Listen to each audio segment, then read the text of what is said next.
এই যে কয়দিন পরে বাল দিবস আসতেছে, একটা বিজয় দিবস, এটা বালের মুক্তি বিজয় দিবস রে। ভারতীয়রা পাকিস্তানিদের কাছ থেকে দেশ লেখা নিল, একটা সেক্টর কমান্ডার থাকতে পারেনি একজন। এই যে ছবিটা, এই যে সাইন করার যে ছবিটা, একজন বাংলাদেশি আছে।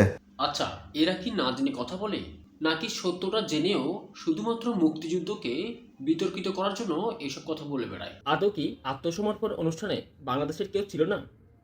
অবশ্যই ছিল। একজন নয়, দুইজন মানুষ সেখানে বাংলাদেশের প্রতিনিধি হিসেবে উপস্থিত ছিলেন।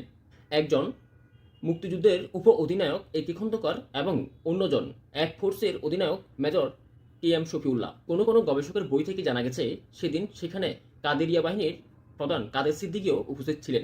আর এই সম্পর্কে আরও ডিটেলসে প্রমাণ চাইলে মুক্তিযুদ্ধের প্রবাসী সরকারের মুক্তিবাহিনীর সদর দপ্তরের প্রতিরক্ষা মন্ত্রণালয়ের জনসংযোগ কর্মকর্তার দায়িত্ব পালন করা নজরুল ইসলামের লেখা ৭১-এর রণাঙ্গন অকথিত কিছু কথা বইটি পড়তে পারেন।